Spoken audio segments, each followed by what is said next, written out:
আপনার ভাঙ্গা মনের দাম আপনার রবের কাছে আছে, আপনার চোখের পানির দাম আপনার রবের কাছে আছে। সুবহানাল্লাহ। যাদের জন্য মায়া করে চোখের পানি ফেলছেন হাজারো বার, সে হয়তো এমন হতে পারে মাথায়ও হাত বুলাই দিবে না, চোখের পানিও মুছে দিবে না, কিন্তু সেই চোখের পানি যদি রবের প্রেম নিয়ে, আল্লাহর নবীর প্রেম নিয়ে, রবের প্রেম নিয়ে যদি রবের জন্য উৎসর্গ করতে পারেন, রব্বুল আলামিন সেই পানিকে জান্নাতি সবুজ বাটিতে সংরক্ষণ করে রাখবে, সংরক্ষণ করে রাখবে। সুবহানাল্লাহ। মনে রাখবেন আমার ভাইয়েরা, মানতে না চাইলেও মেনে নেওয়াটাই বুদ্ধিমানের কাজ। যেহেতু একদিন কুল্লু নাফসিন যায়িকাতুল মউতের মাধ্যমে সেই ঘরে চলে যেতে হবে যেখানে আপন পর বলতে কোনো শব্দ থাকবে না, যেখানে আপনরাই চোখ ঘুরাই নিবে, মুখ ঘুরাই নিবে, পরিচয় দিতে চাইবে না। সেই কবরে আপনার নবী, আমার নবী, আমাদের নবী, নবী উম্মতকে গ্রহণ করে নিবেন, রব বান্দাকে গ্রহণ করে নিবেন। তাই তো বারবার বলার চেষ্টা করি, এই পৃথিবীতে উম্মতের জন্য নবীর ভালোবাসা ছাড়া, বান্দার জন্য রবের ভালোবাসা ছাড়া আর কোন সত্যিকার ভালোবাসা হতে পারে না। কথা বলেন ঠিক কিনা? আওয়াজ দিয়ে বলেন, কথা বলেন ঠিক কিনা? সব ভালোবাসায় কোনো না কোনো স্বার্থ, সব ভালোবাসায় কোনো না কোনো স্বার্থ। যে 2 টাকার চা খাওয়ায়, বুঝাইতে পারে না মনে কথা, যে 1 কাপ চা খাওয়ায়, এখানে কথা বলেন আরে ভাই, যে একটা আপনারে ফানাই না দিতেছে, তোর গাড়ি ভাড়াটা আমি দিই, বলেন না, বলেন না, বলেন না। সব জায়গায় স্বার্থ, দুনিয়ায় স্বার্থ, ব্যবসায় স্বার্থ, কলেজে স্বার্থ, চাকরিতে স্বার্থ, ব্যবসায় স্বার্থ। যেখানে স্বার্থ আছে সেখানে রিয়েল ভালোবাসা থাকে। নিঃস্বার্থ ভালোবাসা কে বাসে আপনাকে? মনে রাখবেন, আপনার রব আপনাকে বান্দা হিসেবে ভালোবাসে, আপনার নবী আপনাকে উম্মত হিসেবে ভালোবাসে। সবাই মিলে একবার বলেন না সুবহানাল্লাহ।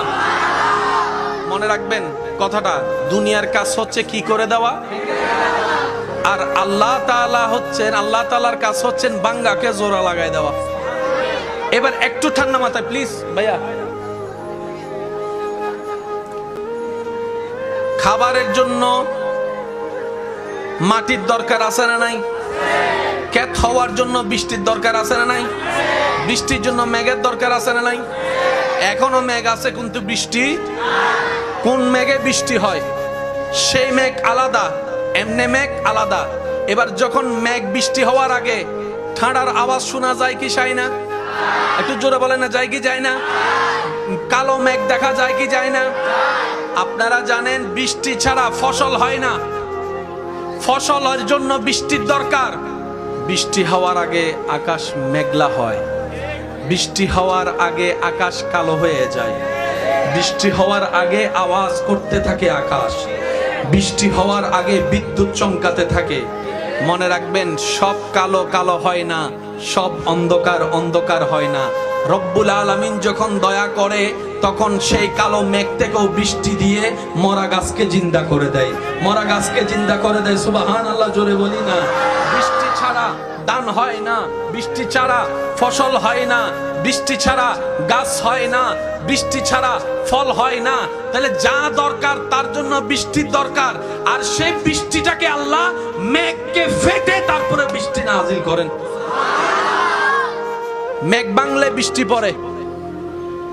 আমি কি বলেছিলাম? আল্লাহ বাঙ্গা জিনিসগুলোকে চমৎকার ভাবে ব্যবহার করে। মেঘ যখন ভেঙে যায় বৃষ্টি পড়ে। সৃষ্টির কাজ, দুনিয়ার কাজ ভেঙে দেওয়া, আর আল্লাহ ভাঙ্গা জিনিসটাকে ব্যবহার করে সেখান থেকে আলো ফুটায়। তাহলে মেঘ ফাটলে বৃষ্টি পড়ে, বলেন না রে ভাই? দানা ফাটলে চারা উঠে, দানা ফাটলে, মাটি ফাটলে সে চারাটা বের হয়।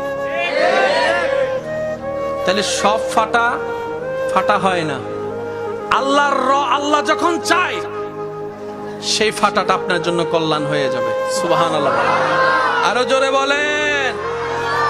এবার শুনেন, একটা হচ্ছে আল্লাহর প্ল্যানিং, আর একটা হচ্ছে বান্দার প্ল্যানিং।